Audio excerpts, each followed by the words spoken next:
I understand this is being streamed. I told my wife and she said, at least I'll know where you are tonight.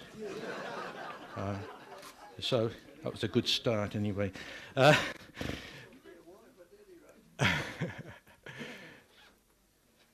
So let's look at tonight's subject.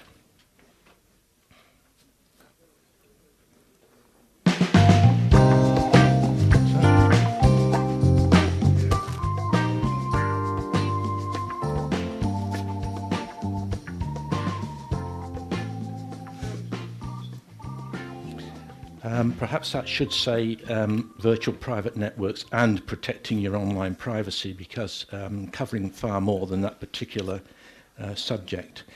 But let's have a look. Okay, first, the burning questions. How important is your privacy? Well, you might say, I've got nothing to hide. I don't download illegal material. I'm not running a terrorist cell. It's not important to me. Perhaps at the end of tonight you might think differently about that. To me it's very important, and that's why I've delved so deeply into this subject. If you might consider the lady as the Australian government, or other nosy Parkers, and the rest of us as the people inside the outhouse, I think that illustrates my feelings. No, I don't want them to know what I'm doing in there. So, do you want the government stopping you from making legal downloads? Do you want Google and other companies tracking your browsing habits and using the information gained to bombard you with targeted advertising? If the answer is no, you may like to try a VPN.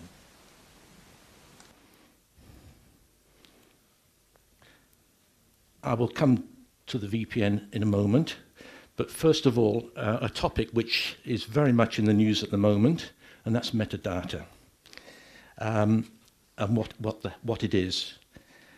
Mr. Brandis doesn't know, and I think the government in general have a different idea of what it actually is, so I thought I'd explain that clearly to everybody tonight. Metadata is simply data about data, and I will give you an example of that. We'll just select any file here and look at the properties, which we all do. This tells you a lot. It tells you the size of the file, it tells you where you can find it, it tells you the date it was made, it tells you a lot of things. It tells you the type of file, but it tells you nothing about the data in the file. That's effectively metadata. And you might say, why does the government want to gather this information about us? Well, a good example was, and I was watching the TV last night, and I thought the example was very good. If you're a whistleblower and you phone on your mobile phone, you phone, say, an investigative reporter, he phones you back, they've got the metadata. Now, they may not know what that was about, but they know he phoned, and on the basis of that, they can take out a warrant and pursue the matter. That's why they want to know. They want to gather the metadata and keep it for 2 years.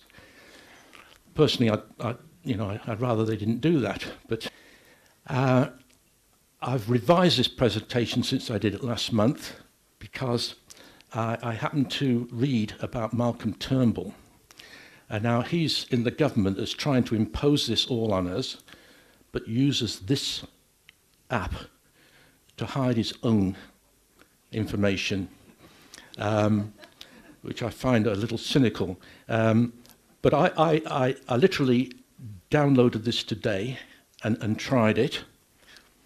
I got my wife to load it on her phone because it, as you can see there, it sends private and anonymous and encrypted messages and media and so forth, and you can't be traced. that's what it looks like on your phone, and this is what it can do. You can't. They can't. Well, it deletes the metadata and your location, and it does that all on the fly as you're sending the message. It's equivalent of an SMS, but it's secure. You can send and receive top secret messages, pictures, videos, audio files and documents. Forget the phone box, phone booth. No if conversation will be tracked or monitored. You can select a time for your messages and media to expire. In other words, it will delete them automatically. You can make that minutes or you can make that a week. It cleans your device completely of those deleted files. So there's nothing for the police to come and get off your machine. And what I like, it's ad-free. So if you'd like to consider that, I mean, I've tried it. It looks all right and it works well, and it seems to be free at the moment anyway. Probably, again, you might say it may not apply to you and I particularly. But just as a matter of course, I'm now using it. I've got nothing particular to hide, but why should they know what messages I'm sending? Why should they?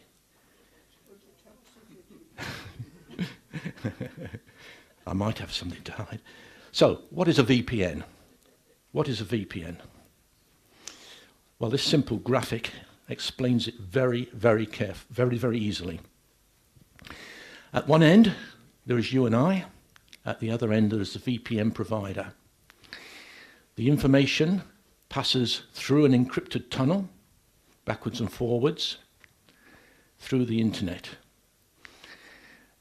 People like eavesdroppers, hackers, government departments, and your ISP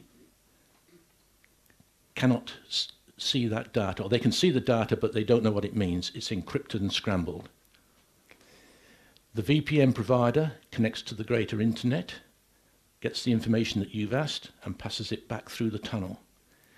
So effectively, nobody can look at that. Your ISP will know that you're connected to a VPN, but that's all they know.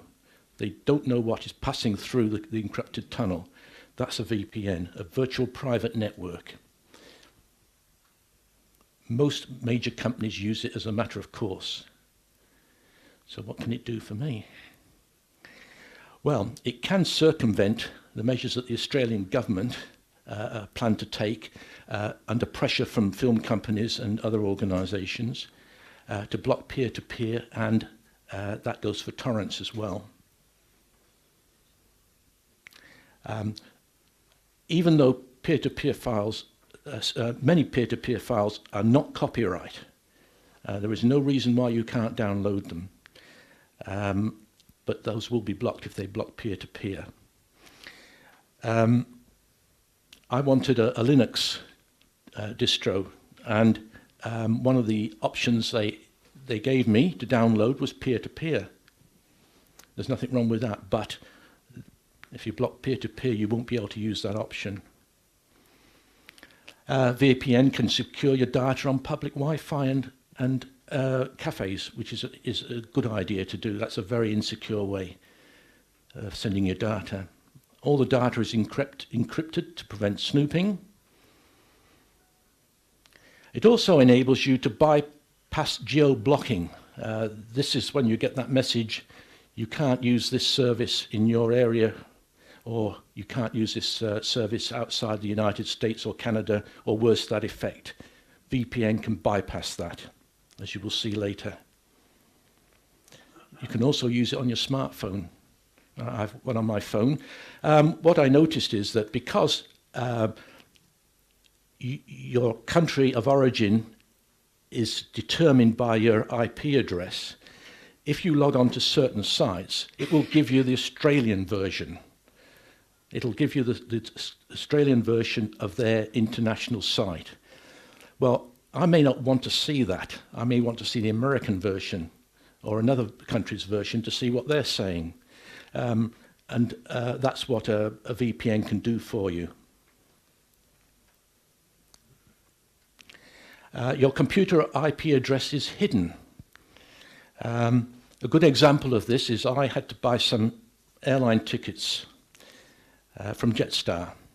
Now, to buy an airline ticket, you have to submit your name, address, credit card number, and the size of your shoes to get an airline ticket. But at the end, a little box popped up and said, "We've made a note of your IP address for security reasons." And I thought, well, why? That's intrusive. They've got everything. They know where I live. They've checked everything. Why do they need the IP address of my computer? Well, anyway, it didn't really matter because it wasn't my IP address. So I felt very good about that. All right. Okay. Is there a fly in the ointment with VPNs? Can you block it? Yes, you can. And who's blocking it? Well, of course, the Chinese government are doing their best. But then again, that's a totalitarian government. You wouldn't expect any less of them. What I don't expect is a company like Hula blocking it. Hula are a streaming company. They stream videos and films. They're blocking VPNs, known VPNs. And Netflix are looking at it. And Netflix, I believe, are starting in Australia very shortly. But they're not doing it at the moment, to be fair to them. So what are the implications of somebody blocking a VPN? Well, the first thing is there are a lot of legitimate users of VPN, like companies, who use, that's all they use. So if you start blocking VPNs, you start blocking genuine users. The other thing too is because they block known VPN suppliers, that's a known IP address. If you change the IP address, you've got to start blocking that next one. So you've got this whack-a-mole situation, you know, the little game where the moles pop up and you hit them on the head, and then another one pops over here. Now, that's what's happening. Of course, the VPN companies change their IP address and use other methods of getting around it. So I don't know how effective that's going to be. I don't see it happening.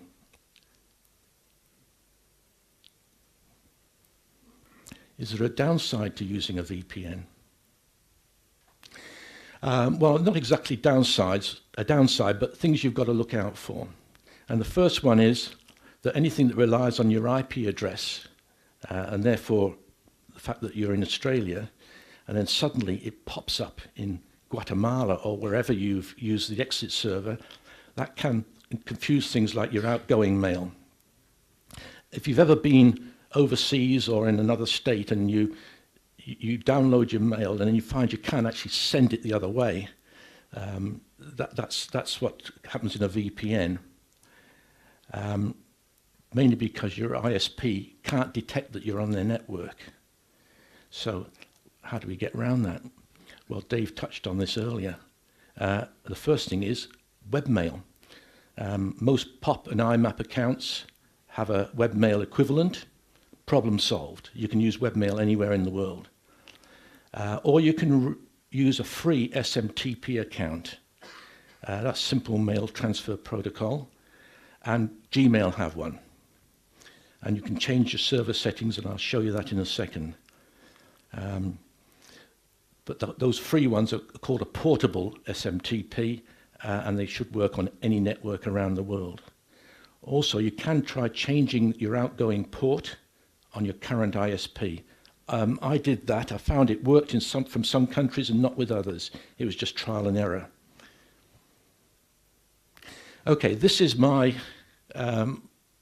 settings here. Here you have the outgoing server settings, SMTP. And I put in the Gmail settings. For this, you do need a Gmail account, but they are free. And you can actually use it all the time if you wish. You don't have to just use it if you're using a VPN. You can use it all the time. Now, there is another thing that happens, because when you sign up with Facebook or Twitter and other of these big companies, you sign up from an Australian IP address, so that when you start logging in from other countries, such as the USA, automatically the computer says, hang on, this is an illegal login. This person was in Australia 10 minutes ago, and now he's in America. So they start nagging you a little bit and saying, would you please confirm that this is you, and maybe ask you for your password.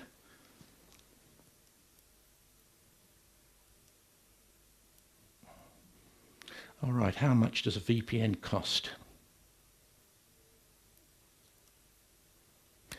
There is something I wanted to come back to. I'm sorry. The reason for this is that I only did this yesterday. I did it. In fact, I did it at lunchtime.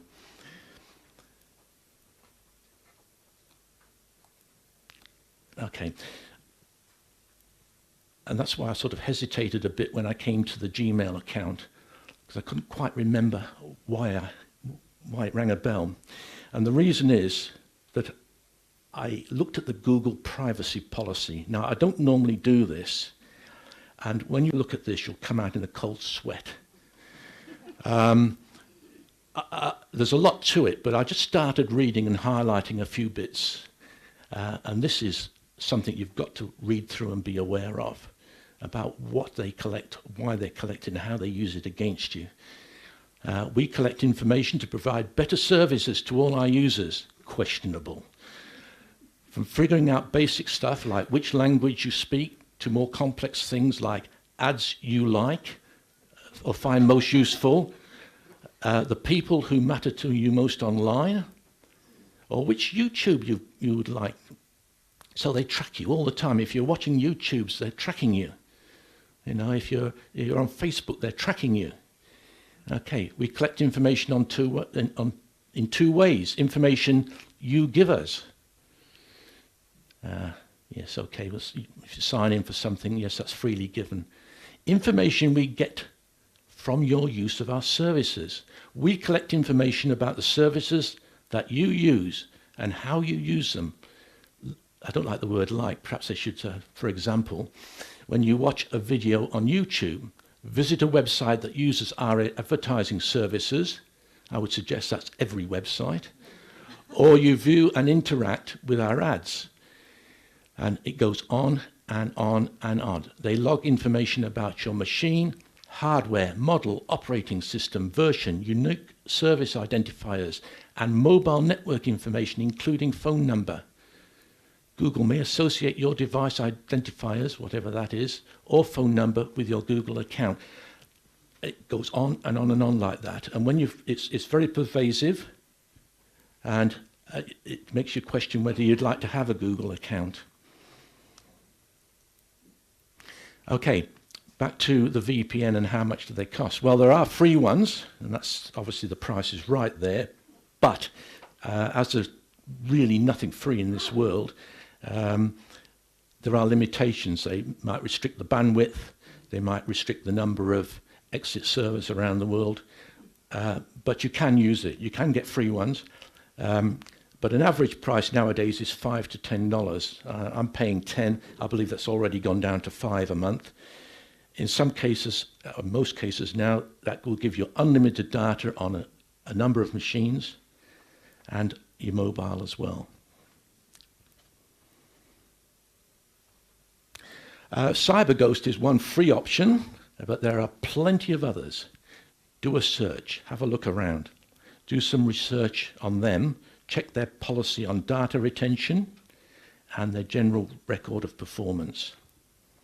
Obviously, a VPN provider that keeps data is not one to be used, because the whole idea is we don't want them collecting our data. Also, check that they have an exit server that suits you.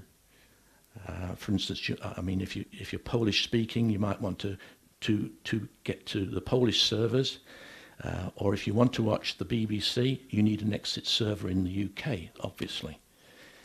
So just check those points. Check they allow peer-to-peer if you want it. If you don't want it, well, it doesn't matter, but some of them don't cover the peer-to-peer and torrents. They just block them. Okay, what do I use? What do I use? Well, I'm currently trialing this program called TunnelBear. And why did I choose this one? First of all, it's very simple to set up. You download the application, and there is nothing more for you to do. It self-installs, and that is it. And when you've installed it, that's what you get, an interface like that. There's no delving into the settings. It's very, very easy. You can trial it for nothing. You get 500 megabytes a month free. And if you have a Twitter account, you can increase that to 1.5 gigabytes. That's not a lot, believe me, that soon goes. If you happen to be streaming video from overseas, that will soon go. But at least you can trial it. They don't retain your data.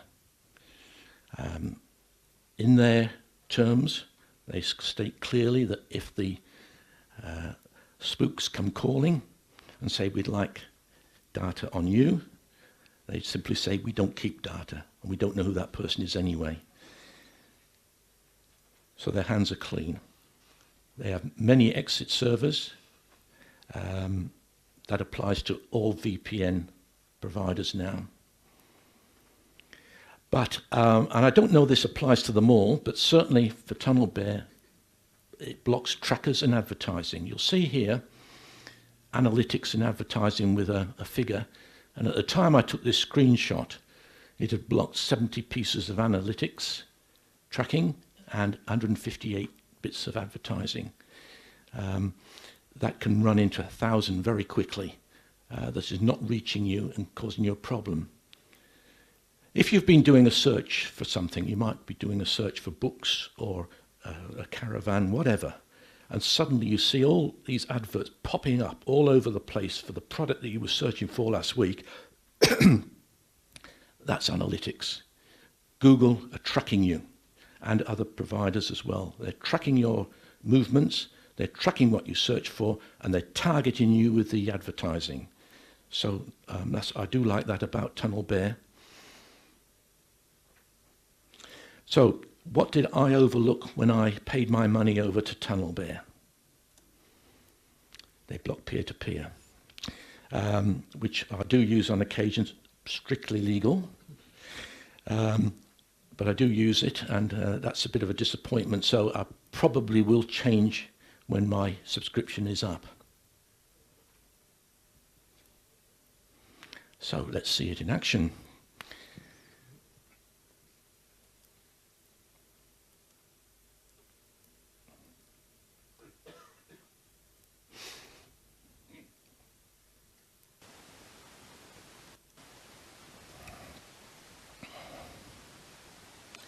This is my desktop. For those of you that are using Windows 8 or 8.1 but still prefer the Windows 7 interface, this is what I have set up here. As you can see, when I bring the cursor over to the left and click on the window, there is Windows 8.1 sitting under the Windows 7 interface with the classic menu performing the work. Okay, let's have a look at TunnelBear.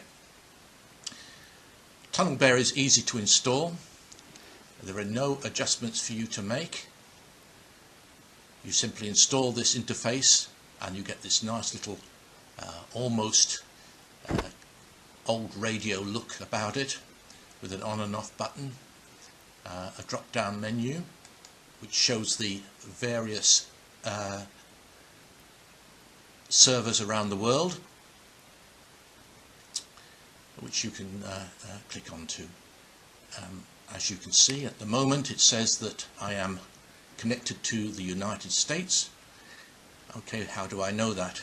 Well, the easiest way, of course, is to check the IP address.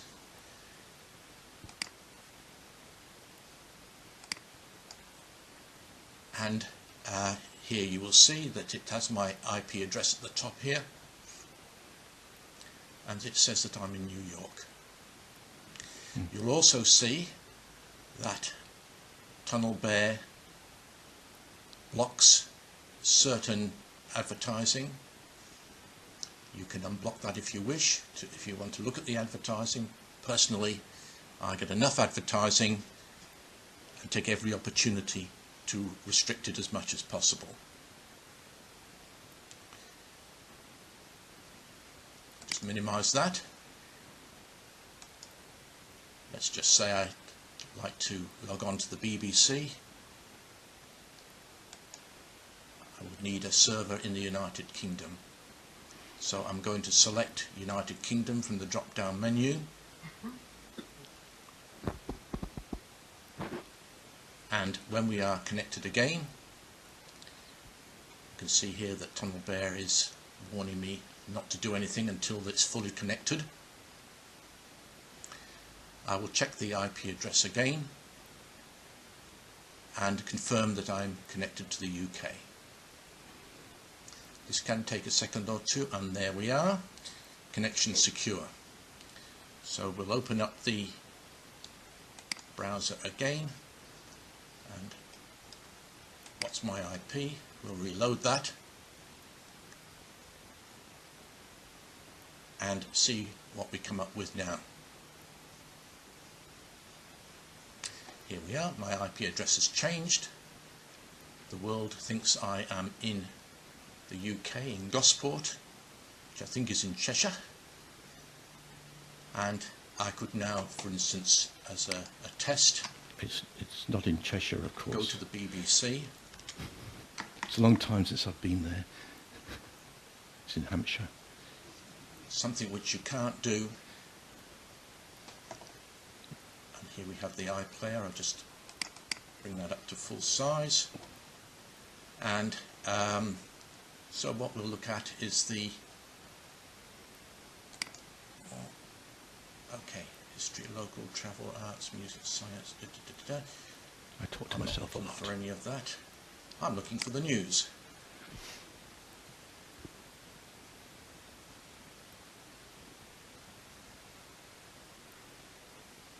And here we are, watch, listen, and live BBC News Channel.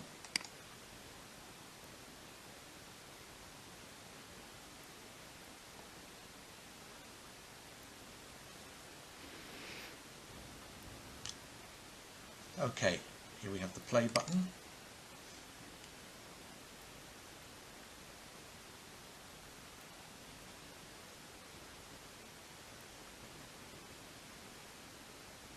Leads with a photograph of a father whose daughter was one of 25 driving school students who died in the 2011 earthquake and tsunami. A district court ordered the driving school to pay damages, ruling staff could have led students to safety. I've just muted that for a second so that I can add to this. How do I know that this is live from the BBC? Well, they conveniently put the time in at the bottom. Oops. They put the time in, and it says that it is 01:13 hours in the UK. If I bring up my clock, it says it's 12:14 hours here. Now there's a slight difference between those two times, but that may be due to buffering or caching delay. But for all intents and purposes, we are watching the BBC live. And there we are. So let's listen to that again. The ceremony commemorating the 3 police officers who died, and in Jerusalem, funerals were held for the 4 people killed in the attack at a kosher supermarket. Well, the Paris attacks were also the focus of a vigil in Berlin organised against Islamophobia. The German Chancellor Angela Merkel and the President Joachim Gauck were at the gathering. Okay, as you can see, that works extremely well. Something that a couple of years ago wasn't possible, watching live streaming TV from the BBC. Yes, you can see from the quality of that, it actually streams in high definition as well. And I haven't got a particularly fast computer, My biggest advantage, I think, is I've got big pond cable, which does give me a very good download speed. But I can sit and watch that, and just exactly as friends of mine in the UK are watching it at the same time. There might be a second or two between it, but that's it. So, you know, things have come a long way, and you can do that with a VPN because they think you're in the UK. For those that are not aware, if you have a television in the UK, you have to have a license, and it's £100 and something. So it's around about $220 a year just to have a television. Now, I don't know whether it applies to streaming. I'm not sure how they get round that. But of course, we don't have to pay anything if you've got a VPN. Okay. Okay, a word about what? A word about Tor, the Tor project. The acronym TOR stands for the onion router. Now, it's called that because the process has many, many layers of encryption to protect your privacy. Tor directs internet traffic through a free worldwide volunteer network consisting of 5,000 relays. So it's going to take a bit of tracking you down. It's a very easy to use privacy tool. If you don't want these adverts for your book search coming up all over the place, use this. You can just go to their website, thetorproject.org, down there, load their web browser, and that is it. It's as simple as that. They're very keen on security, and they don't recommend add-ons like Flash Player, which they think leak, and they probably do. They're not recommended. You can use them, but if you really don't want anybody following you, then you've got to obviously take what they say seriously. Little reminder for me here.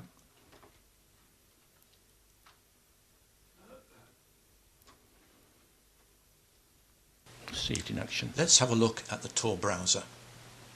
I've prepared a shortcut on my desktop.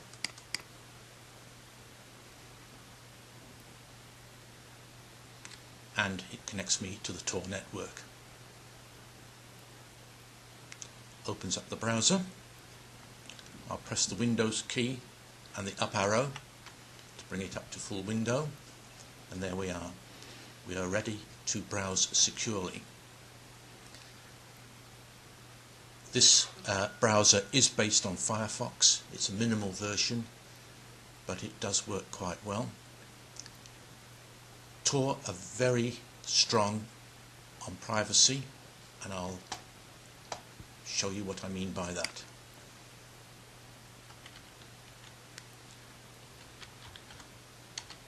Just logging on to CBS in America. If you just used your local ISP and another browser, you would not be able to view things from CBS. So let's see what happens when I try to view one of their programs. Okay, there's nothing stopping me doing that, but Tor are prompting me to install the Adobe Flash Player, which they don't recommend if you want total security and privacy. So that is a decision for you. We'll just type in another one here, and that's the Herald Sun, and see what happens when we log on to the Herald Sun site.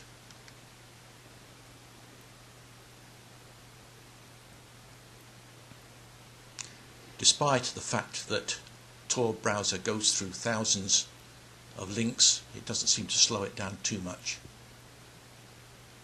Here we have another warning that has popped up.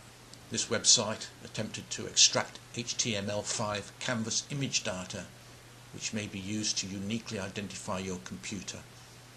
A privacy warning. I didn't look too deeply into what canvas image data is, but obviously they don't prompt you without a good reason. So we'll just click that not now. Also, using Tor does seem to prevent sites like the Herald Sun and the Age tracking your usage, and therefore I don't seem to get those prompts asking me to subscribe to their online service. That could be a side benefit. So there's a couple of things using the Tor browser that might prompt you to use it. I have tried it while I'm connected to another VPN. It takes a little longer to connect to their network, but it does seem to work all right through a VPN, which to me merely increases the amount of security.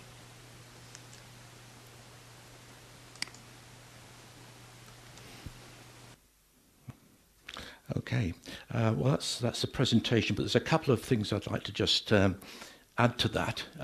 If you do log on to an overseas, an exit server as they call it in another country, and you still find, for instance, google.com.au coming up, it's probably picking that up from your cookies or some other information on your computer.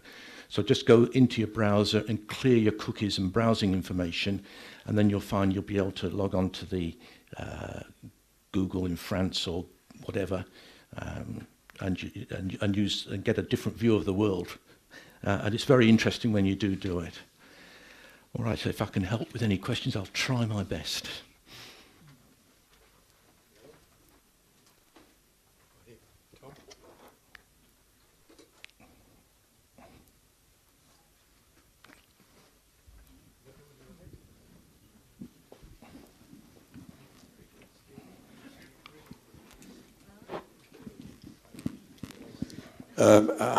Hi, Jeff Patterson. I'm interested in the difference between the in-private browsing that's available on Internet Explorer, particularly in relation to the newspapers, where once you've read a certain number of articles, you're excluded for a week or something. Yes. By clicking the in-private browsing, you overcome that. What's the difference between that and a VPN? And the other question was the performance issues between VPNs in terms of speed. I actually cut that bit out of my presentation because the original presentation I did cover this question of the speed. In practice, there's no difference at all.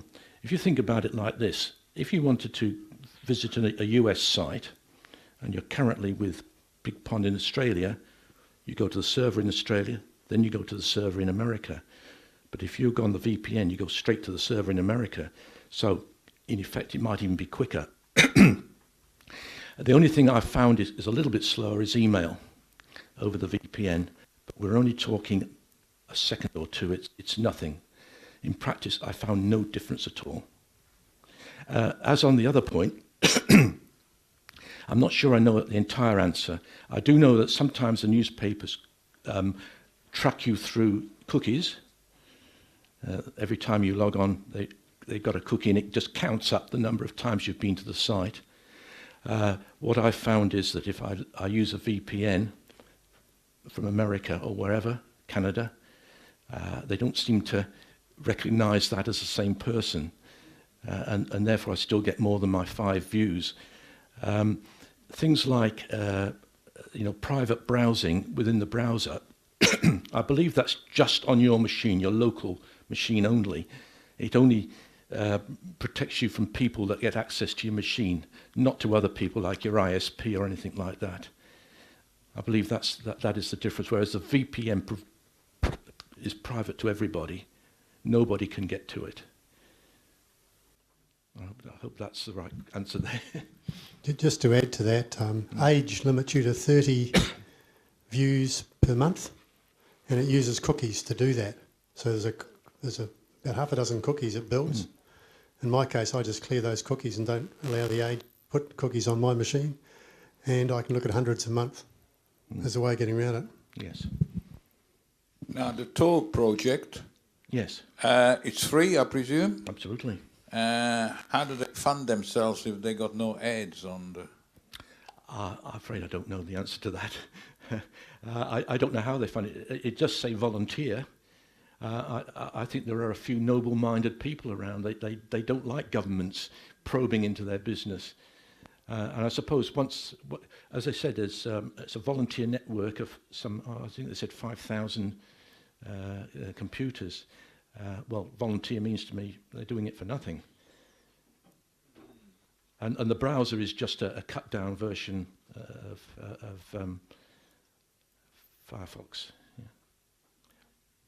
I wonder whether it's a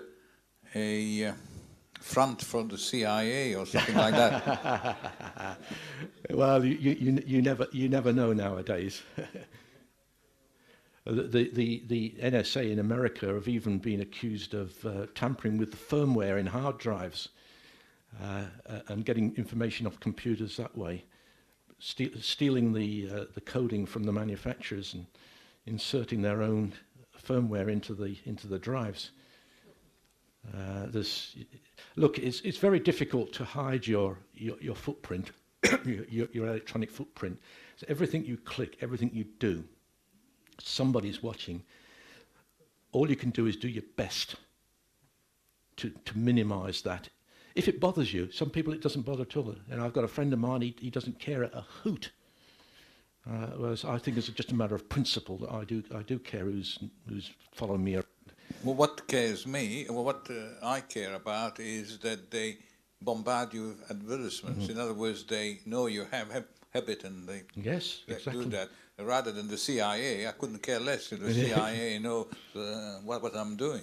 Sure. I think that's a major point. It is for me as well, and that's where the analytics, Google Analytics, and when I was in business, we actually used that Google Analytics for that very reason. So I'm on the other side of the fence now.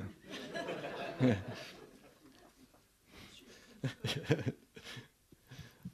All right. Thank you. This video is published and distributed by the Melbourne PC User Group Incorporated. No part of this video may be reproduced in whole or part without the prior permission of the publisher. The publisher will not accept responsibility or any liability for the correctness of information or opinions expressed in this video.